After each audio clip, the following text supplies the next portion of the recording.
आज हम लेके आए उत्तराखंड की बड़ी खबरें। तो सबसे पहले बात करते हैं कोरोना अपडेट को लेकर। तो भारत में कोरोना मरीजों की संख्या लगातार बढ़ती जा रही है और पूरे देश में भारत चौथे नंबर पर आ गया है। तो भारत में कोरोना मरीजों की संख्या 4,11,727 हो गई है। वहीं 13,277 लोगों की मौत हो गई है, जबकि पिछले 24 घंटे में कोरोना के 15,000 नए मामले सामने आए हैं। उत्तराखंड की बात करें तो उत्तराखंड में भी कोरोना के मामले बढ़ते जा रहे हैं और उत्तराखंड में कोरोना के 43 नए मरीज सामने आए हैं। तो प्रदेश में रविवार को 43 और लोगों में कोरोना की पुष्टि हुई है। इन्हें मिलाकर प्रदेश में संक्रमित मरीजों की संख्या 23,044 हो गई है। स्वास्थ्य विभाग के अनुसार रविवार को 904 सैंपल निगेटिव मिले। हरिद्वार जिले में 12 संक्रमित में से 2 दिल्ली, 2 मुजफ्फरनगर, 2 हरियाणा, 2 फरीदाबाद, 1 नोएडा से लौटे हुए और 2 मरीज संपर्क में आए हुए हैं। देहरादून में 6 लोगों में कोरोना पॉजिटिव मिला है।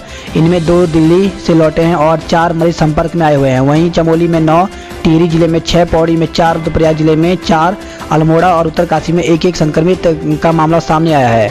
तो इस प्रकार से अगर हम बात करें तो उत्तराखंड में कोरोना मरीजों की संख्या 2344 हो गई है। वहीं 1500 लोग ठीक भी हो गए हैं, जबकि अब 802 केस एक्टिव हैं। 27 लोगों की मौत हो गई है। तो अल्मोड़ा में कोरोना मरीजों की संख्या 138 हो गई है। बागेश्वर में 59, चमोली में 63, चंपावत में 48, देहरादून में 606, हरिद्वार में 271, नैनीताल में 366, पौड़ी गढ़वाल में 99, पिथौरागढ़ में 64, रुद्रप्रयाग में 60, टिहरी गढ़वाल में 376, उधम सिंह नगर में 137 और उत्तरकाशी में 57। टोटल मामले कोरोना के 2344 हो गए हैं। और इस साथ महाकुंभ का आयोजन अगले वर्ष समय पर ही होगा, तो सीएम ने कहा। तो अखाड़ा परिषद की मांग पर सीएम ने जताई सहमति। तो मुख्यमंत्री त्रिवेंद्र सिंह रावत ने यह साफ कर दिया कि महाकुंभ 2021 में ही आयोजित होगा। सीएम ने अखाड़ा परिषद के संत महात्माओं के साथ हुई बैठक में ज्योतिष गणना के अनुसार महाकुंभ कराने की उनकी मांग पर सहमति जता दी है। तो इस प्रकार से सीएम आवास पर अखाड़ा परिषद के संतों के साथ मुख्यमंत्री त्रिवेंद्र सिंह रावत की वार्ता हुई है। बात करते हैं मौसम अपडेट को लेकर। तो देहरादून समेत 7 जिलों में भारी बारिश की चेतावनी दी गई है। तो उत्तराखंड में कुछ जगह पर 22 जून को सक्रिय हो जाएगा मानसून। तो उत्तराखंड में अगले 4 से 5 दिन तेज बारिश की संभावना है। देहरादून समेत 7 जिलों में तेज बारिश हो सकती है। वहीं कुछ जिलों में भारी से बहुत भारी बारिश होने की संभावना है।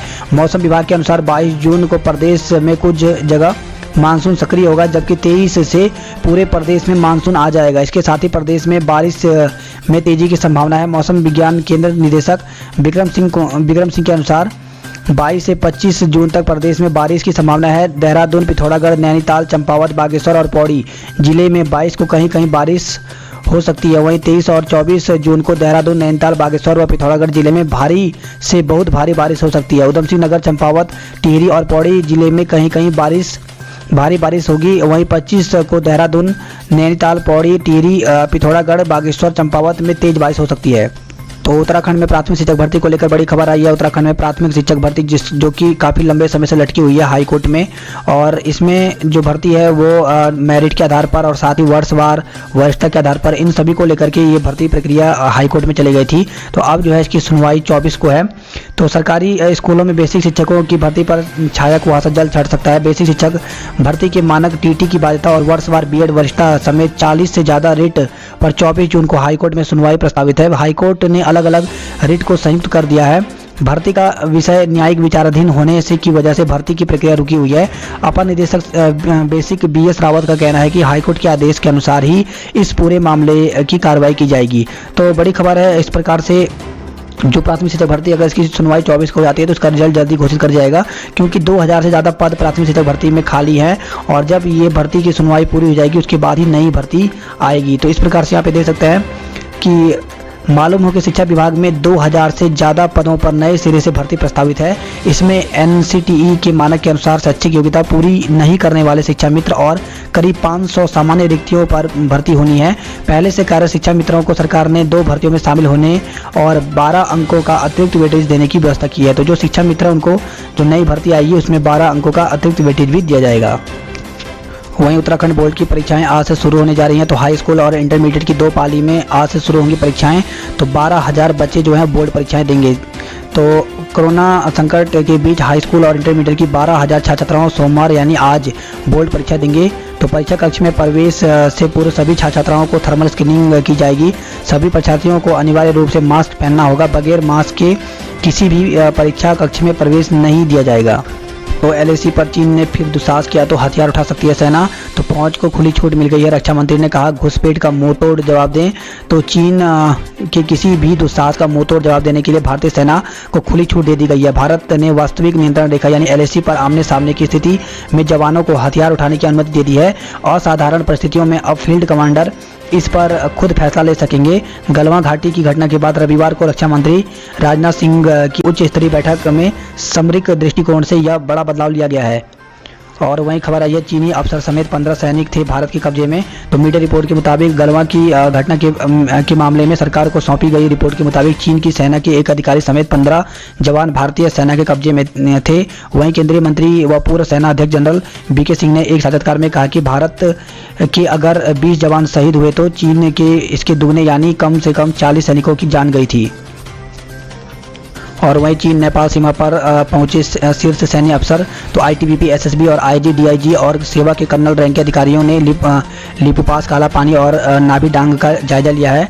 तो सीमा पर चीन और नेपाल की गतिविधियों को देखते हुए भारतीय सुरक्षा एजेंसियां अतिरिक्त सतर्कता बरत रही हैं। सीमाओं पर तैनात अर्धसैनिकों बलों ने शीर्ष अधिकारियों ने भी सुरक्षा की व्यवस्था का जायजा लिया है। वहीं जोशीमठ से भी बड़ी खबर आई है, जहां पर चीन सीमा क्षेत्र में सेना ने सतर्कता बढ़ा दी गई है। तो लद्दाख और भारतीय सैनिक पर चीन की ओर से किए गए हमले के बाद सेना ने सीमा क्षेत्रों में सतर्कता बढ़ा दी है। आए दिन सेना के उच्च अधिकारियों सीमा क्षेत्र में पहुंचकर स्थिति का जायजा ले रहे हैं। सैनिकों में ब्रिगेडियर की सेना अधिकारियों के साथ बैठक की है। तो जोशीमठ में सेना के हेलीपैड में उतरा वायुसेना का ध्रुव हेलीकॉप्टर। तो वहीं जोशीमठ के चीन सीमा क्षेत्र में सेना ने सतर्कता बढ़ा दी गई है। और वहीं खबर आई है चिन्याली सेठ से, जहां पे व्यापारियों ने चीन का पुतला फूंका है। इसी के साथ अगर बात करें तो नेपाल भी इस समय मानने का नाम नहीं ले रहा है। तो नेपाल के FM रेडियो पर बज रहे हैं भारत विरोधी गाने। तो नेपाल के FM रेडियो पर भारत विरोधी गाने बजाए जा रहे हैं। इन गानों में भारत में काला पानी, लिपुलेख, ओलंपियाधुरा को नेपाल की भूमि बताया जा रहा है। और बार बार गाने बजने के साथ सीमांत के लोगों ने अब नेपाल के FM रेडियो को सुनना बंद कर दिया है। भारत के विरोध के बावजूद नेपाल ने भारतीय भूमि, काला पानी, लिपुलेख और ओलंपियाधुरा को अपने नक्शे में शामिल कर लिया है। अब इससे संबंधित गीत नेपाल के FM रेडियो पर प्रसारित किए जा रहे हैं। हमरो हो यो काला पानी, लिपुलेख, ओलंपियाधुरा, उठा जागा वीर नेपाली, तो इस प्रकार के गाने बजाए जा रहे हैं। और वहीं कल योग दिवस था, इस पर 14,000 फीट पर जवानों ने योग किया। तो चमोली जिले की 14,000 फीट की ऊंचाई पर स्थित वसुधारा हिमखंड में भारतीय जांबाज हिमवीरों ने योगा अभ्यास किया। इस दौरान सामाजिक दूरी का भी पालन करते हुए हिमवीरों ने देश की अखंडता और एकता की शपथ ली। और वही खबर है, आरक्षण की जंग, कर्मचारी संगठन अपने अपने मोर्चे पर तैयारी में जुटे हुए हैं। तो सीधी भर्ती आरक्षण रोस्टर पर कोर्ट जाने की तैयारी में जनरल OBC एम्प्लॉइज एसोसिएशन। और वही खबर है, स्वास्थ्य विभाग की भर्ती पर उठे सवाल। तो उत्तरकाशी और बागेश्वर में हुई भर्ती में आरक्षण रोस्टर का पालन न करने का आरोप लगाया गया है। साथ ही खबर आई है, 30 स्टाफ नर्सों को नहीं मिल रहा है वेतन। तो धस्माना ने कहा है, तो आयुर्वेद विश्वविद्यालय में जनवरी 2020 से 30 नर्सों को अभी तक वेतन नहीं मिल पाया है। तो उत्तराखंड में रोडवेज बसें 23 जून के बाद ही चलेंगी। तो रोडवेज की बोर्ड बैठक में 23 जून को रखा जाएगा प्रस्ताव। पहले चरण में बस चलाने के लिए रूटों का चयन शुरू हो गया है। तो दून से हरिद्वार, ऋषिकेश और मसूरी को चलेंगी बसें। तो उत्तराखंड परिवहन निगम रोडवेज पहले चरण में देहरादून और हल्द्वानी के लोकल रूटों पर बसों का संचालन करेगा। इसके लिए रोडवेज ने रूटों का चयन करना शुरू कर दिया है। 23 जून को निगम की बोर्ड बैठक में संचालन का प्रस्ताव रखा जाएगा। महाप्रबंधक संचालक दीपक जैन ने बताया कि सरकार ने दोगुना किराए और बस संचालन को मंजूरी दे दी है। अभी इसकी अधिसूचना आनी बाकी है। बसों के संचालन के लिए रूटों का चयन किया जा रहा है। उन्होंने बताया कि पहले चरण में राज्य के भीतर बसें चलाने की योजना है। हम ऐसे रूटों पर बस चलाएंगे जहां पर यात्री मिल सकें। देहरादून से हरिद्वार, ऋषिकेश और मसूरी के लिए पहले चरण में बसें चलाई जाएंगी। कुमाऊं में भी उन रूटों पर पहले बसें चलेंगी जहां पर यात्रियों का दबाव हो। इससे निगम को संचालन में घाटा भी नहीं होगा और लोगों को परिवहन की सुविधा भी मिलेगी।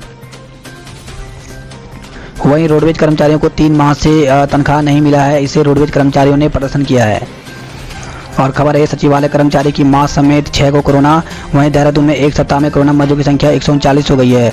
और खबर आई है, होम क्वारंटाइन में रहेंगे 17 मेडिकल कर्मचारी। तो कोरोनेशन अस्पताल और तिलु रोतेली महिला छात्रावास में कोविड केयर सेंटर के 4 डॉक्टरों समेत 17 मेडिकल कर्मचारी अभी होम क्वारंटाइन में ही रहेंगे। और इसी के साथ बागेश्वर कपकोट में भारी बारिश हुई है, जिससे 6 सड़कें बंद हो गई हैं। तो मानसून शुरू होने से पूरे ही जिले में बारिश अपना असर दिखाना शुरू हो गई। शनिवार को रात को जिला मुख्यालय और कपकोट तहसील में तेज हवाओं के साथ भारी बारिश हुई, जिसके चलते गदेरे और नाले उफान पर हैं। वहीं बागेश्वर कपकोट जो है वो उसकी 6 सड़कें यहाँ पर बंद हो गई हैं। और वहीं खबर आई है 1 जुलाई से दूध खरीद की दर में 1 रुपये की वृद्धि हो जाएगी। दिल्ली से रोज 1000 से अधिक प्रवासी पहुंच रहे हैं। तो जिले भर में बाहरी राज्यों से प्रवासी लोगों के लौटने का सिलसिला जारी है। जिले में 4 बॉर्डरों में हर रोज करीब 1500 लोग जिले में प्रवेश कर रहे हैं। इसमें 80% लोग दिल्ली के हैं। और वहीं खबर आई है संक्रमण के मामले बढ़ते जा रहे हैं उत्तराखंड में और रिकवरी में अब कमी आने लगी है। तो प्रदेश में कोरोना काल में 14वां सप्ताह बीत गया। इस सप्ताह में संक्रमण के मामले बढ़ने के साथ ही रिकवरी में कमी आने लगी है। 4% सैंपल टेस्ट भी कम हुए हैं।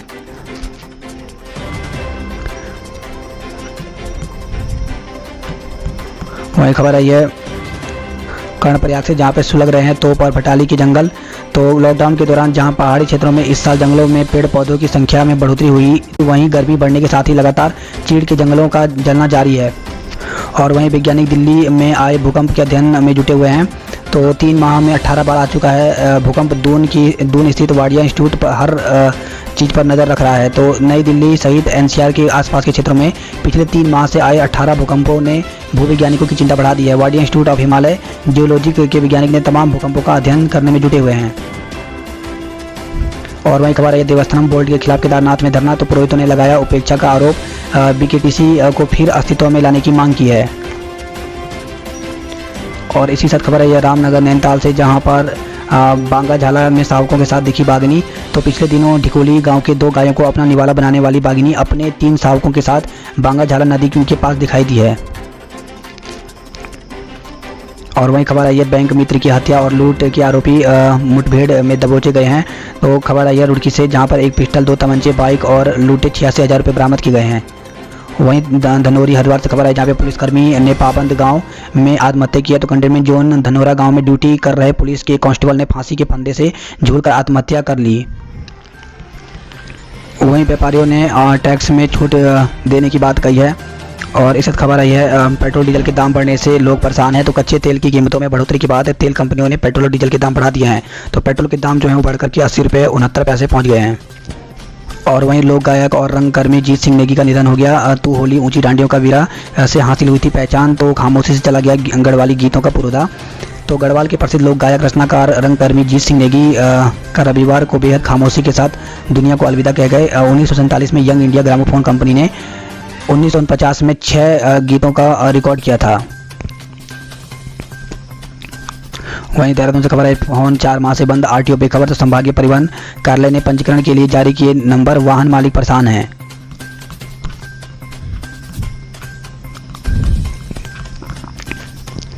इसी के साथ कल उत्तराखंड में सूर्य ग्रहण था जहां पे सूर्य ग्रहण में मंदिर बंद पड़े थे। वहीं सड़कें सुनसान, घरों में ही लोगों ने जप किया और जगह जगह लोगों ने पूजा अर्चना भी की। काला चश्मे से सूर्य के दर्शन भी किए। और सिर्फ केदारनाथ में सूर्य ग्रहण खत्म होने के बाद हवन यज्ञ भी किया गया। वहीं बद्रीनाथ के धाम भी ग्रहण के बाद खोले गए थे। और इसे खबर है गढ़वाल से जहां पे देवप्रयाग और चमोली जिले में 6 कोरोना संक्रमित मरीज मिले हैं। और वहीं चमोली में 6 नए कोरोना पॉजिटिव मिले हैं। तो चमोली जिले में रविवार को 6 लोगों में कोरोना की पुष्टि हुई, जिससे कोरोना मरीजों की संख्या बढ़कर के 60 हो गई है। वहीं खबर आई है अल्कोट द्वार डुगड्डा लैंसडाउन से जहां पे बाजार बंद थे और उनको सैनिटाइज किया गया है। पीपल कोटी चमोली से खबर है जहां पे चट्टान टूटने से बद्रीनाथ हाईवे कोड़िया में 11 घंटे तक अवरुद्ध रहा। तो ऑल वेदर परियोजना चल रहा है काम, दोनों तरफ वाहनों की लंबी लाइनें लगी थी। विकासनगर से खबर है जहाँ पे क्रेन यमुना में गिरी है, 2 की मौत हो गई। तो कार को ढोकर ले जाते समय हुआ हादसा एक गंभीर है। तो वहीं खबर है नारायणनगर से भी जहाँ पे ट्राला खाई में गिरने से चालक की मौत हो गई है। तो परखाल चौपटा मोटर मार्ग पर शनिवार रात एक ट्राला अनियंत्रित होकर गहरी खाई में गिर गया। हादसे में चालक की मौत हो गई। खबर है टिहरी के कंडी सौड़ है जहाँ पे हादसे में घायल वाहन चालक ने दम तोड़ दिया। तो नगुण भवान मोटर मार्ग पर नाग राजाधार के समीप 19 जून को हुई कार दुर्घटना में घायल वाहन चालक ने दम तोड़ दिया है। बात करते हैं हरिद्वार की खबरों की। तो हरिद्वार में भी जगह जगह पर योग दिवस पर योग किया गया है। वहीं बाबा रामदेव ने भी योग किया। तो पतंजलि योग पीठ में मुस्लिम समुदाय के लोगों के साथ योगाभ्यास करते गुरु स्वामी रामदेव। वहीं सूर्य ग्रहण समाप्त होने के बाद हर की पौड़ी में लोगों ने गंगा स्नान और आरती की है। एक खबर आई है हरिद्वार दिल्ली हाईवे पर पुल बनाने का काम लटका। तो हाईवे चौड़ीकरण के तहत बनने हैं 2 पुल। उत्तर प्रदेश में अभी तक नहीं दी नहरबंदी की अनुमति। और वहीं खबर आई है रुड़की से, जहां पे 3 तलाक मामले में ससुरालियों पर केस किया गया। तो विवाहिता के साथ मारपीट करने और 3 तलाक देने के मामले में पुलिस ने पति, सास और ससुर सहित 7 ससुरालियों पर मुकदमा दर्ज किया है। और वहीं खबर आई है धनौरी हरिद्वार से, जहां पे पाबंद गांव में कांस्टेबल ने आत्महत्या कर ली। तो उत्तरकाशी में थी तैनाती, एक पखवाड़े पहले आया था यहां। भगवानपुर रुड़की से खबर है, जहाँ पे स्कूल में लटका मिला युवक का सड़ा गला शव। तो देवबंद निवासी एक युवक का शव राजकीय प्राथमिक विद्यालय शहीदपुर के कमरे में फांसी के फंदे पर लटका हुआ मिला। अंदर से बदबू आने पर ग्रामीणों ने पुलिस को सूचना दी। मौके पर पहुंची पुलिस ने शव को पोस्टमार्टम में लेकर के भेज दिया है। वहीं शव करीब 3 से 4 दिन पुराना बताया जा रहा है। लक्सर में खबर है, जहाँ पे 2 पक्षों में मारपीट के बाद 3 लोग घायल हो गए हैं। बात करते हैं हल्द्वानी नैनीताल की खबरों की। तो कुनबे के साथ नजर आई बागिन। वहीं क्वारंटीन नियमों के से सभी लोग परेशान हैं। तो कारोबारी ज़्यादा परेशान है, कहा व्यापार को लग रहा है झटका। तो लॉकडाउन में ढील के बाद काम धंधे फिर से शुरू हो गए हैं, लेकिन एक से दूसरे राज्य में जाने के लिए निर्धारित क्वारंटाइन नियमों से लोग परेशान हैं। व्यापारियों की पीड़ा है कि दूसरे शहरों में जाने पर उन्हें क्वारंटाइन होना पड़ रहा है। क्वारंटाइन नियमों की वजह से लेबर मिलना भी मुश्किल हो गए हैं।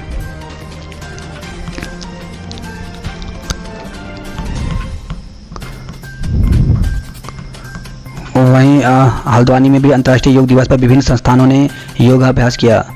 नैनीताल जू में पहुंचे 18 पर्यटक। तो नैनीताल जू में रविवार को पर्यटकों के पहुंचने से अधिकारियों और कर्मचारियों में आगे भी अधिक संख्या में सैलानियों के पहुंचने की उम्मीद जगी है। इसके अलावा हिमालयन बॉटनिकल गार्डन एवं वुडलैंड वाटरफॉल के खुलने से नगर क्षेत्र में काफ़ी रौनक बढ़ गई है।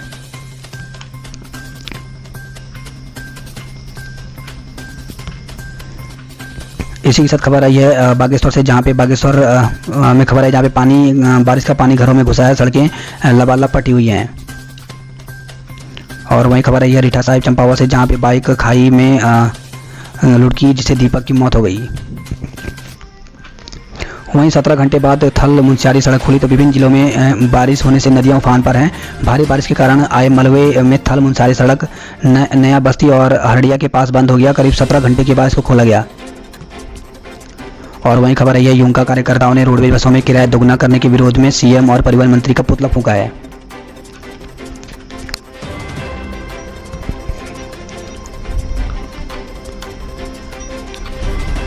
वहीं खबर आ रही है हर कदम पर हम हैं सेना के साथ, चीन को देंगे मुंहतोड़ जवाब। तो सीमा पर पहुंचे सुरक्षा बलों के शीर्ष अधिकारी। सभी शिक्षकों के लिए स्पष्ट नियमावली बनाई जाए। तो प्राइवेट स्कूलों के शिक्षक विधायक के माध्यम से भेजेंगे सीएम को पत्र। वहीं गांव तक सड़क पहुंचाने पर जेसीबी ऑपरेटर का स्वागत किया गया है। तो खबर आई है पिथौरागढ़ गोलीहाट से, जहां पे भराड़ी से डूंगा चौड़ा तक सड़क बनाने के लिए ग्रामीणों में खुशी का माहौल है। सड़क पहुंचने के बाद ग्रामीणों ने जेसीबी ऑपरेटरों को भी समारोह पूर्वक सम्मानित किया है। और शारदा में 30 तक खनन जो है वो जारी रहेगा। बात करते हैं उधमसिंह नगरों की खबरों की। तो उधमसिंह नगर से खबर है, जहाँ पे बोर्ड परीक्षाओं की शेष परीक्षाएं आज से, वहीं बोर्ड परीक्षाओं से पूर्व जो है वो कक्षाओं को सैनिटाइज किया गया है। इस खबर आई है बाजपुर से, जहाँ पे हुड्डा फॉर्म में हाउस में तेंदुआ दिखने से दहशत है। और वहीं बड़ी खबर आई है 10 किलो के कछुए के साथ तस्कर धरा गया है। तो नानकमता से खबर आई है एक आरोपी फरार है, जबकि गिरफ्तार तस्कर और बरामद कछुए को वन विभाग को सुपुर्द कर दिया गया है। बाजपुर से खबर है, जैसे शीशम और जलोनी लकड़ी से भरे 2 वाहन पकड़े गए हैं। वहीं खबर आ रही है रुद्रपुर से, जहाँ पे क्वारंटाइन किए जाने के डर से नहीं आ रहे यूपी के श्रमिक। तो कारोबार के साथ धान की रोपाई भी प्रभावित हो रही है। कारोबारियों और किसानों को हो रहा है आर्थिक नुकसान। रामपुर बॉर्डर पर जांच के नाम पर सिर्फ दिखावा हो रहा है। कोरोना के बढ़ते खतरे के बावजूद पुलिस और प्रशासन कर रही है खानापूर्ति।